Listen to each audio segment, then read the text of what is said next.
अस्सलामुअलैकुम, सोहेल खान हेयर। जितने भी व्यूवर्स हैं, मैं आप सबको अपने YouTube channel encyclopedia of zoology में वेलकम कहता हूँ। डियर स्टूडेंट्स, आज का लेक्चर है हमारा इनेट ह्यूमैनिटी, जो कि ह्यूमैनिटी का एक टाइप्स है। टाइप्स ऑफ ह्यूमैनिटी या उसकी फ्लो चार्ट जो है वो हमने पहले लेक्चर में उसका जिक्र कर चुके हैं। उसका हमने वहाँ पे फ्लो चार्ट बनाया था। अगर आप लोगों ने अभी तक वो वीडियो नहीं देखी तो काइंडली आप पहले वो वीडियो देख लें, क्योंकि यहाँ पे हम इसकी टाइप्स में इनेट ह्यूमैनिटी पढ़ेंगे और इनेट ह्यूमैनिटी की कितनी टाइप्स है वो हम पढ़ेंगे। स्टूडेंट्स, आज का लेक्चर है हमारा इनेट ह्यूमैनिटी, जिसको हम inborn humanity, natural humanity, non specific humanity भी कहते हैं। और इसके अलावा और आज के लेक्चर में हम ये पढ़ेंगे कि इसको non specific humanity, inborn humanity, natural humanity क्यों कहते हैं। और साथ साथ हम पढ़ेंगे कि इनेट ह्यूमैनिटी में हमारे पास जो होते हैं वो दो लाइन्स होते हैं, क्योंकि ये दो लाइन को रिप्रेजेंट करती है, first line of defence and second line of defence. और आज के लेक्चर में हम ये पढ़ेंगे कि फर्स्ट लाइन ऑफ डिफेंस किन चीज़ों के जरिए होता है, कौन से बैरियर इसमें आते हैं। इसमें हमारे पास फिजिकल और केमिकल बैरियर आते हैं। फिजिकल बैरियर में हमारे पास हम ये पढ़ेंगे कि इंटीग्यूमेंट स्किन जो होता है कैसे वो हमारे बॉडी की दिफा करती है। और स्किन में अपने जो दो लेयर होते हैं, डर्मिस है या एपिडर्मिस है, वो कैसे फिर मजीद उनमें ऐसी क्या सलाहियत होती है कि वो बॉडी की दिफा करते हैं। और साथ साथ हम पढ़ेंगे कि केमिकल डिफेंस क्या है, इसके टाइप्स कितने हैं। So let's move toward the topic students, इनेट humanity. इनेट humanity को आप कैसे डिफाइन करोगे? इनेट ह्यूमैनिटी हम कहेंगे कि innate immunity is the inborn capacity of the body to resist the pathogen, to destroy the pathogen. Innate immunity body की वो inborn capacity है। इनबॉर्न कैपेसिटी लफ्ज़, इनबॉर्न कैपेसिटी का मतलब क्या है कि स्टूडेंट्स की ये कैपेसिटी, ये सलाहियत पैदाइश के वक्त ही एक बच्चे में अल्लाह पाक ने रखी है। क्या मतलब इसका? सपोज मैं कहता हूँ कि हमारा जो क्या है इंटीग्यूमेंट स्किन है, ये स्किन है, ये जाहिर बात है पैदाइश के वक्त ही हमारे बॉडी में था। ऐसे तो नहीं था कि पहले स्किन था और अब नहीं रहा, या पहले नहीं था अब स्किन आ गया है, नहीं, ऐसा नहीं था। ये इनबॉर्न कैपेसिटी है। इसी तरह मिसाल के तौर पर मैं कहता हूँ कि हमारे यहाँ स्वेट ग्लैंड्स होते हैं, या हम कहते हैं कि जब हम केमिकल डिफेंस में पढ़ेंगे कि सेलेवा है हमारा, इसी तरह तो ये जो चीज़ें होती है, सेलेवा है, स्वेट ग्लैंड्स है, इंटीग्यूमेंट्स है, म्यूकस है, ये सारे जो होते हैं इनबॉर्न होते हैं हमारे बॉडी में। जब हम पैदा होते हैं उसी टाइम ये कैपेसिटी, ये सलाहियत हमारे बॉडी में होती है। इस वजह से हम कहेंगे ना कि जब हम इनेट ह्यूमैनिटी को डिफाइन करेंगे, हम कहते हैं कि it is the inborn capacity of the body, के बॉडी में ये सलाहियत पैदाइश के वक्त ही था, इनबॉर्न था। Inborn capacity of the body to resist the pathogen, के क्या कर सके, उस पैथोजन को डिस्ट्रॉय कर सके। स्टूडेंट्स, बाई चांस अगर कोई पैथोजन से मतलब क्या है हमारा, कोई माइक्रोब्स, टिनी माइक्रोब्स, कोई बैक्टीरिया, कोई वायरस अगर हमारे बॉडी के अंदर आया थ्रू एनी सोर्स, इनेट ह्यूमैनिटी जो होती है वो उनको एलिमिनेट करती है, उनको निकाल देती है, उनको डिस्ट्रॉय कर देती है, इससे पहले कि वो हमारे बॉडी में जो कोई डिजीज वगैरह कॉज कर सके। और ये क्या करती है, इनेट ह्यूमैनिटी इसको एलिमिनेट करती है।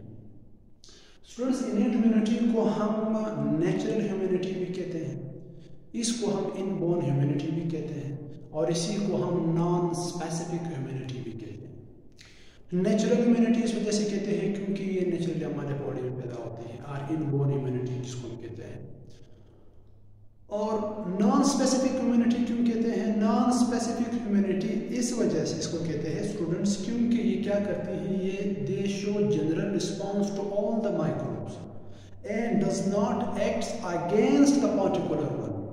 यानी जो इनेट ह्यूमैनिटी है, इसको हम नॉन स्पेसिफिक ह्यूमैनिटी इस वजह से कहते हैं क्योंकि ये क्या करती है, जितनी भी माइक्रोब्स है, जितनी भी पैथोजेंस है, जिसको हम इन्वेडिंग ऑर्गेनिज्म, फॉरेन इन्वेडर्स भी कहते हैं, या पैथोजन जिसको कहते हैं, जितनी भी पैथोजेंस है ये सब क्या करती है, सब के लिए एक जनरल सा, एक आम सा रिस्पॉन्स शो करती है। कैसे? मिसाल के तौर पर ऐसे नहीं करता कि एक बैक्टीरिया है, उस बैक्टीरिया को अलाउ करना है, दूसरे को अलाउ नहीं करना है, इस बैक्टीरिया पे एक्ट करना है, इस बैक्टीरिया को डिस्ट्रॉय करना है, दूसरे को नहीं करना है, नहीं।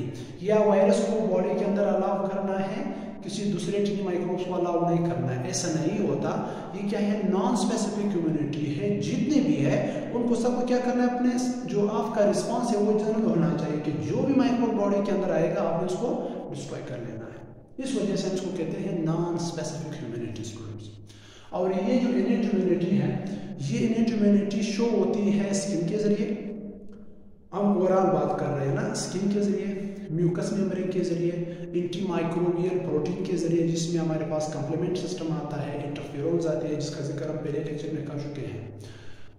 तो यही जो इनेट ह्यूमैनिटी होती है ये रिप्रेजेंट करती है first line of defence and second line of defence students.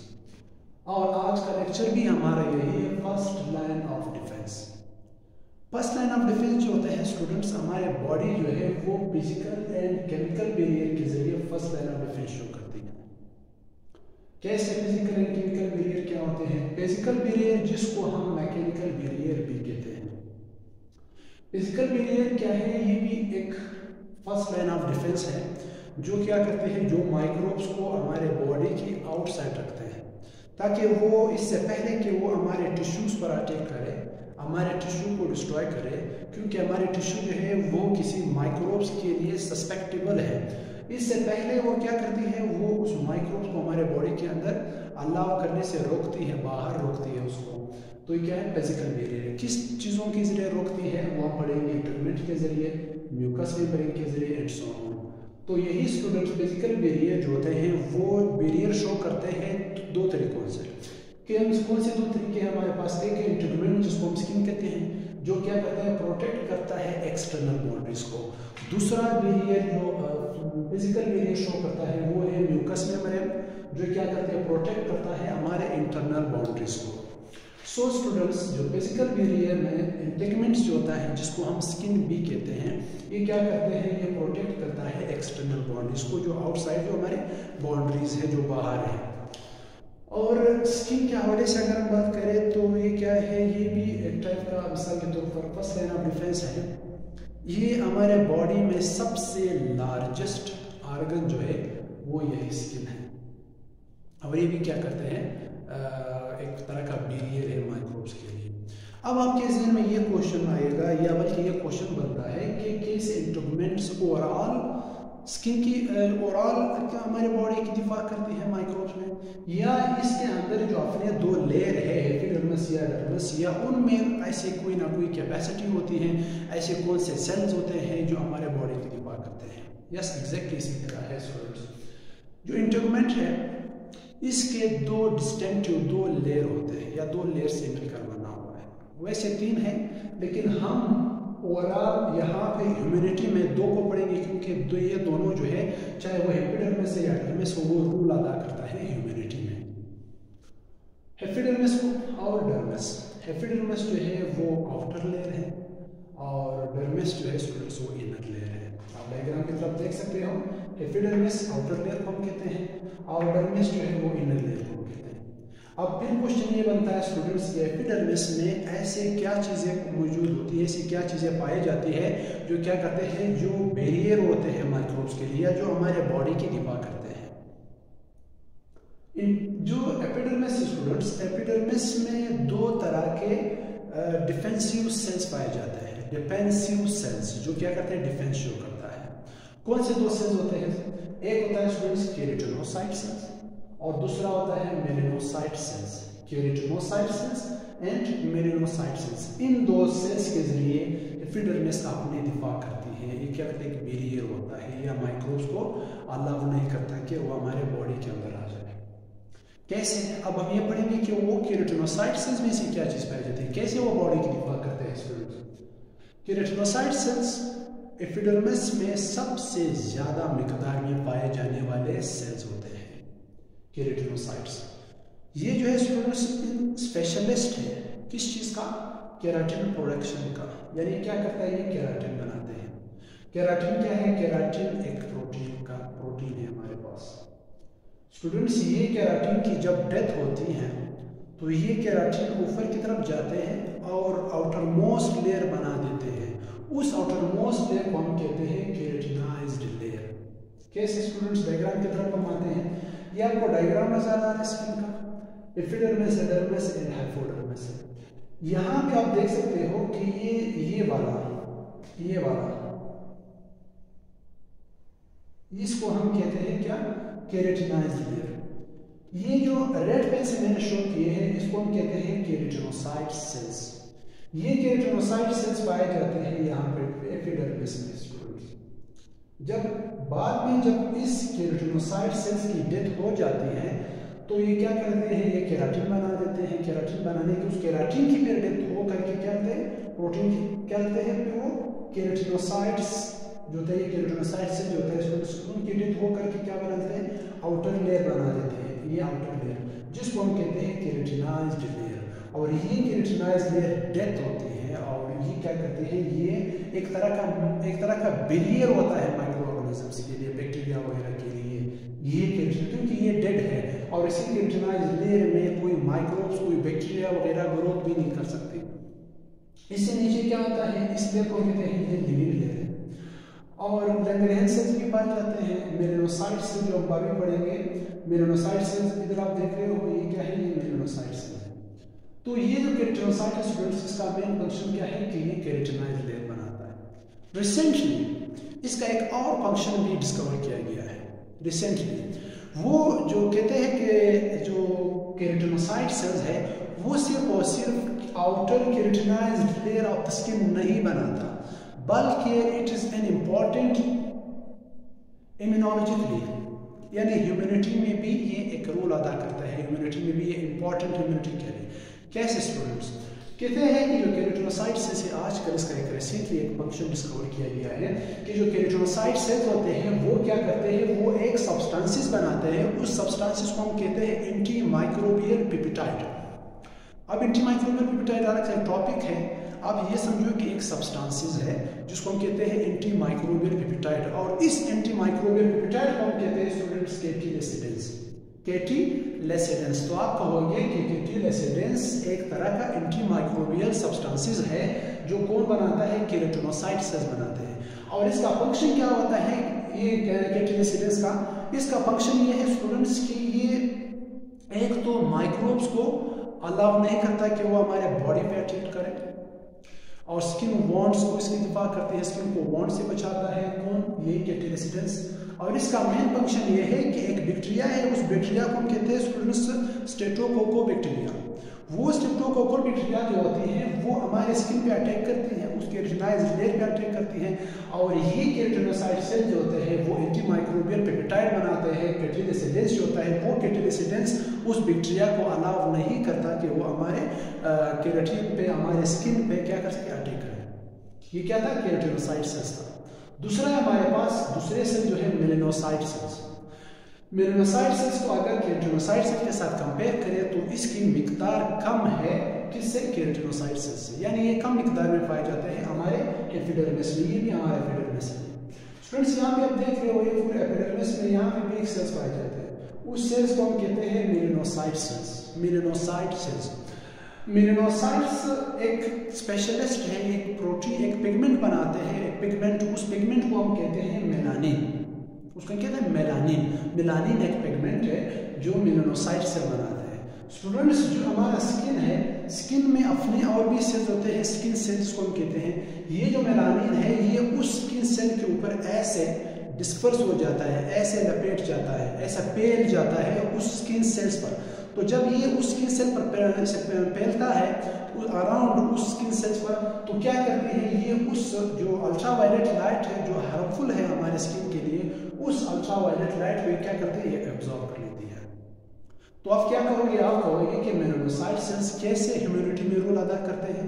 आप कहोगे कि मेलानोसाइट सेल जो है वो एक पिगमेंट बनाते हैं, उस पिगमेंट को हम कहते हैं मेलानिन, और वो मेलानिन जो होता है स्किन सेल्स के ऊपर ऐसे डिस्पर्स हो जाता है, ऐसे फैल जाता है, और क्या करता है, अल्ट्रावायलेट लाइट को एब्जॉर्ब करता है। कुछ में लैंगरेनियन सेल्स भी पाए जाते हैं जिसका जिक्र नहीं है, कुछ का लैंगरेनियन सेल्स भी एक रोल अदा करते हैं ह्यूमैनिटी में। तो ये था स्टूडेंट्स के एपिडर्मिस कैसे रिस्पॉन्सिबिलिटी शो करता है, क्या चीज़ें कौन सी सेल्स में पाई जाती हैं जो बैरियर होता है उस माइक्रोब्स के लिए। दूसरा है डर्मिस जो inner layer of the skin है।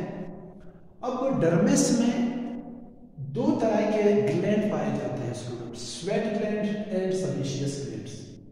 ये किस में पाए जाते हैं, डर्मिस में।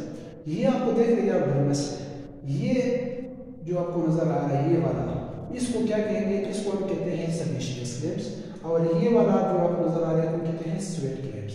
तो इनमें दो ग्लैंड पाए जाते हैं डर्मिस में, क्या, sweat gland and sebaceous glands. Sweat gland जो होता है वो स्वेट बनाते हैं, इसको हम पसीने कहते हैं, पसीने के बोतल इसको हम कहते हैं। और सेबेशियस ग्लैंड जो होता है स्टूडेंट्स, वो एक ऑयली सब्सटेंसेस सीक्रेट करते हैं जिसको हम कहते हैं सीबम।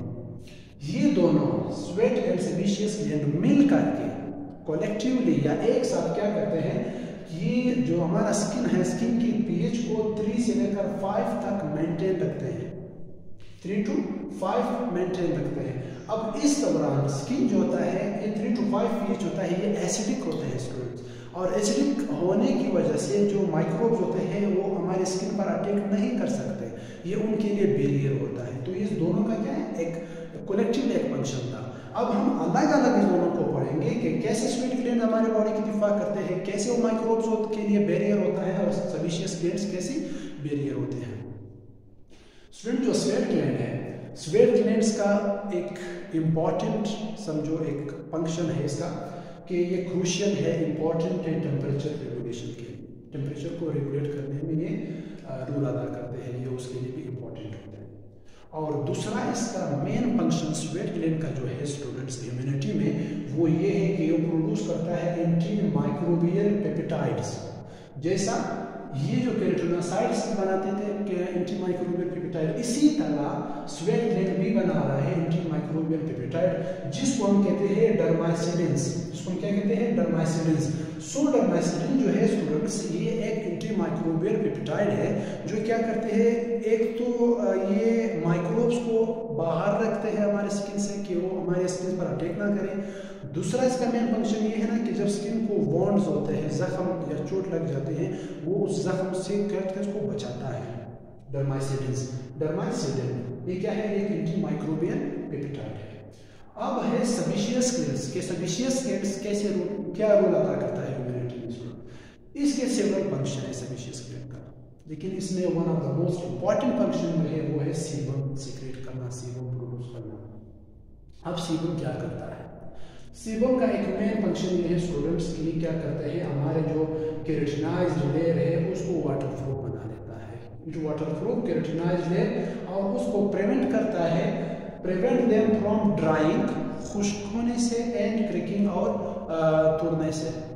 कैसे स्टूडेंट, जो सेबेशियस ग्लैंड्स हैं, ये सेबेशियस ग्लैंड्स हैं, सेबेशियस ग्लैंड क्या करते हैं, सीबम बनाते हैं। वो सीबम मैंने रिलीज कर दिया किसमें आया, हेयर फॉलिकल में आया। अब हेयर फॉलिकल में ये ऊपर की तरफ जाएगा हेयर फॉलिकल, और ये हमारा क्या है, केराटिनाइज्ड लेयर है, ये क्या है, केराटिनाइज्ड लेयर है ये, और यहाँ पे हमारे स्किन में बाल भी होते हैं स्टूडेंट्स, बाल। तो ये जब हेयर फॉलिकल में सीबम आता है ना, तो ये क्या करते हैं, ये इस केराटिनाइज्ड लेयर और बालों को ऑयली बना देते हैं, और ऑयली बनाने की वजह से ये जो हमारे केराटिनाइज्ड लेयर और बाल होते हैं ना, ये क्या करते हैं, ये वाटरप्रूफ हो जाते हैं, बन जाते हैं। और वाटरप्रूफ बनने की वजह से फिर क्या होते हैं कि हमारे स्किन के अंदर पानी वगैरह अंदर नहीं जा सकते। इस वजह से हम कहते हैं कि वाटरप्रूफ की क्या कहते हैं, केराटिनाइज्ड लेयर को वाटरप्रूफ बना देते हैं, और उसको बचाता है किससे, खुश्क होने से। कैसे बचाता है, ये क्या कहते हैं, हमने कहा कि ये ऑयली सब्सटेंसेस रिलीज करता है, ऑयल की तरह, तेल की तरह सब्सटेंसेस जिसको कहते हैं सीबम। वो सीबम क्या करते हैं, इस केराटिनाइज्ड लेयर को ऑयली बना देते हैं, और क्या वाटरप्रूफ बना देता है, और उसको बचाता है ड्राइंग एंड क्रैकिंग, और ताकि वो तोड़ना मतलब टूट ना जाए। तो ये था स्टूडेंट्स के स्किन का क्या रोल था ह्यूमैनिटी में। अब हम आते हैं फिजिकल बैरियर का, जो दूसरा बैरियर था इसमें स्किन के बाद, वो है म्यूकस मेम्ब्रेन, जो क्या करती है, जो प्रोटेक्ट करती है हमारे इंटरनल बाउंड्रीज को। स्टूडेंट्स, जो म्यूकस मेम्ब्रेन है, ये भी एक इंपॉर्टेंट क्या है, first line of defence show करता है। या तो हम कहेंगे कि जो म्यूकस मेम्ब्रेन है वो लिंक यानी वो मिलवाती है क्या, वेरियस बॉडी कैविटीज, जो बाहर की तरफ भी एक्सपोज है और अंदर की तरफ जो हमारे ऑर्गन्स होते हैं वहां भी ओपन है। मिसाल के तौर पर हमारी माउथ है, वो क्या है, बाहर की तरफ भी ओपन है, एक्सपोज है, और अंदर जो सेल्स होते हैं, जो ऑर्गन्स होते हैं, उसकी तरफ भी क्या है, वो ओपन है। इस वजह क्या कहते हैं ना, कि various body cavities that are expose outside and inside of the cells या ऑर्गन्स। अब ये मौजूद कहाँ पे है, दूसरी बात ये है, ये जो है स्टूडेंट्स, जो म्यूकस मेम्ब्रेन है वो सेवरल प्लेसेस में पाए जाते हैं। मिसाल के तौर पर स्किन से स्टार्ट होता है, नॉस्ट्रिल्स जो हमारे नथने हैं, ये भी क्या है, म्यूकस मेम्ब्रेन है। एयर में मौजूद है, हमारे लिप्स में मौजूद है, और यहाँ पे तो स्पेस नहीं था, मैंने लिखा है जेनिटल एरिया, और एनस जो है ये क्लियर मौजूद है, इन इलाकों में, इन जगहों में मौजूद है। कौन? Mucus membrane. म्यूकस मेम्ब्रेन का फंक्शन क्या है स्टूडेंट्स? मेन फंक्शन इसका ये है कि क्या करते हैं, म्यूकस बनाते हैं, म्यूकस सीक्रेट करते हैं। ये म्यूकस क्या करते हैं स्टूडेंट्स? जब हम इनहेलेशन करते हैं या एक्सहेलेशन करते हैं, मिसाल के तौर पर आप सांस लेते हैं, अब हवा के पार्टिकल्स में हमारे हम जो सांस लेते हैं ना, एटमॉस्फेयर में जो हवा होती है, वो हवा लेते हैं, इनहेलेशन करते हैं, तो इस हवा के पार्टिकल्स में डिफरेंट तरह के बैक्टीरिया होती है और फॉरेन डिब्रीज होते हैं। तो जब यही हवा के पार्टिकल के थ्रू कोई माइक्रोब्स हमारे बॉडी के अंदर आते हैं, तो मिसाल के तौर पर हमने कहा था कि ये नॉस्ट्रिल्स में मौजूद है, म्यूकस मेम्ब्रेन, ये नॉस्ट्रिल्स है हमारे, नथनी जिसको हम कहते हैं।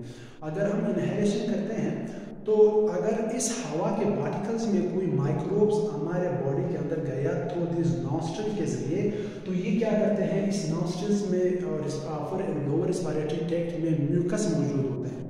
वो म्यूकस क्या करते हैं, उस बैक्टीरिया, उस फॉरेन डिब्रीज को ट्रैप करते हैं, पकड़ लेते हैं, और पकड़ लेने के बाद वो क्या करते हैं, उसको फिर डिस्ट्रॉय कर लेते हैं या इसोफेगस में फिर भेज देते हैं, एपिग्लोटिस में। तो इसका फंक्शन क्या हुआ कि ये चेक करते हैं बैक्टीरिया एंड डिब्रीज वगैरह को। नेक्स्ट क्या है, दूसरा जो है chemical barrier students. Chemical barrier में मेनली जो डिफरेंस होता है किस चीज़ के जरिए होता है, केमिकल के जरिए होता है। इसलिए तो हमने फिजिकली बात की कि स्किन वगैरह पाया जाता है हमारे, एपिडर्मिस, डर्मिस वगैरह, म्यूकस मेम्ब्रेन, और इस म्यूकस के बाद हम केमिकल बैरियर में किस चीज़ की बात करेंगे, केमिकल की। केमिकल में हमारे पास क्या क्या चीज़ें आती है, टेर आते हैं, म्यूकस आता है, सेलेवा आता है, और स्टमक एसिड आता है।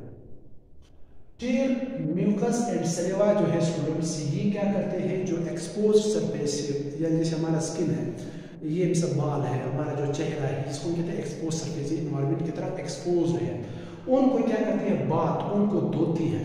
कैसे? मिसाल के तौर पर अगर इन्वायरमेंट में कोई बैक्टीरिया वगैरह थी, वो जाहिर बात है हमारे स्किन पे अटैक करेगी, और अटैक करने के बाद वो कोशिश करेगी कि स्किन को तोड़ करके, स्किन को पेनिट्रेट करके हमारे बॉडी के अंदर जाए। तो ये जो टेर, म्यूकस और सेलेवा होता है, हम जब टेर आंसू निकलते हैं, हमारे जो आंसू निकलते हैं, वो क्या करते हैं, इस चेहरे को धोती है।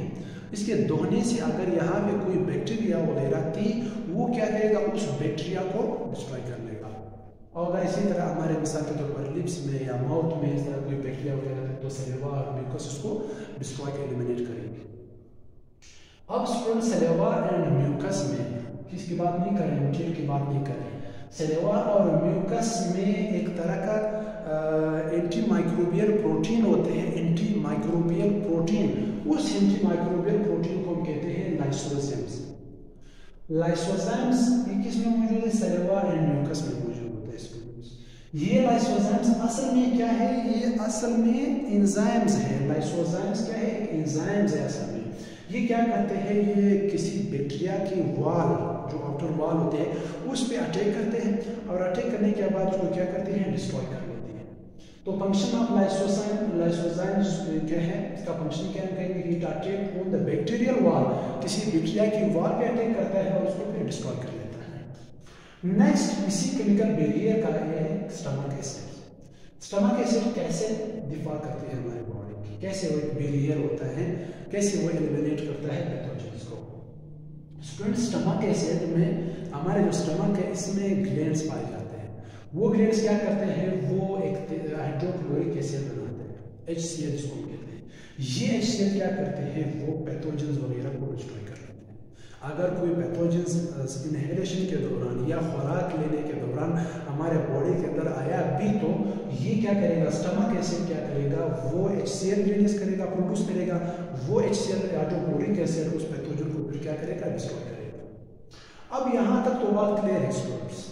अब कुछ बुक्स में लिखा गया है कि इस म्यूकस में ये जो फिजिकल और केमिकल बैरियर के बगैर भी कुछ ऐसे भी चीज़ें होती हैं, बैरियर होती हैं, जो क्या करते हैं, जो हमारे बॉडी को दफा करते हैं। इनमें से कौन कौन सी बैरियर होते हैं, जैसे gastro intestinal tract, respiratory system और यूरिनोजेनिटल सिस्टम, ये तीनों भी क्या करते हैं, एक तरह के बैरियर होते हैं। कैसे? गैस्ट्रो इंटेस्टाइनल ट्रैक्ट जो है स्टूडेंट्स, जिसको हम डाइजेस्टिव सिस्टम इसको कहते हैं सिंपली, इनमें डाइजेस्टिव एंजाइम्स होते हैं और जो स्टमक के एसिड है वो क्या करती है, वो पैथोजन को डिस्ट्रॉय कर देती है। अगर खुराक लेते वक्त जाहिर बात है हमारे फूड में किसी तरह के बैक्टीरिया भी होते हैं, अगर खुराक लेने के दौरान हमारे बॉडी के अंदर कोई बैक्टीरिया वगैरह है, ये क्या करेगा, जो गैस्ट्रोइंटेस्टाइनल ट्रैक्ट है हमारी, जो जिसको हम सिंपल ज़बान में डाइजेस्टिव सिस्टम भी कहते हैं, तो ये क्या करते हैं, ये डाइजेस्टिव एंजाइम रिलीज करेगा और साथ साथ जो एसिड है वो स्टमक से रिलीज होगा, ये दोनों मिल करके उस पैथोजन को डिस्ट्रॉय कर लेता है। रिस्पायरेटरी सिस्टम में क्या होता है स्टूडेंट्स, रिस्पायरेटरी सिस्टम हमारे जो अपर है लोअर रिस्पायरेटरी सिस्टम है, इसमें सलेवा, इसको क्या कहते हैं, सिलिया मौजूद है। सिलिया एक बाल नमा एक स्ट्रक्चर होता है स्टूडेंट्स, और सिलिया के साथ साथ म्यूकस भी मौजूद होते हैं रिस्पायरेटरी ट्रैक्ट में। तो जब सांस लेने के दौरान अगर कोई माइक्रोब्स वगैरह हमारे बॉडी के अंदर आया, तो ये जो सिलिया है वो सिलिया मूवमेंट शो करेगी, ट्रैपिंग मूवमेंट, फ्लैपिंग मूवमेंट, और वो क्या करेगा, उस म्यूकस को ट्रैप करने के बाद उसको क्या करेगा, डिस्ट्रॉय कर लेगा। मैं सिंपली बताता हूँ कि इसमें किस चीज़ का रोल अदा करता है, सिलिया। यूरिनोजेनिटल सिस्टम में स्टूडेंट्स, यूरिनोजेनिटल सिस्टम में जो मेन हिस्सा है वो है यूरिनेशन। यूरिनेशन भी क्या करते हैं, बैरियर शो करता है। यूरिनेशन भी उसको किसी पैथोजन वगैरह को डिस्ट्रॉय कर लेते हैं। तो ये था स्टूडेंट्स हमारा इनेट इम्यूनिटी। इंशाल्लाह नेक्स्ट लेक्चर हमारा इसी इनेट इम्यूनिटी का दूसरा पॉइंट होगा, सेकंड लाइन ऑफ डिफेंस।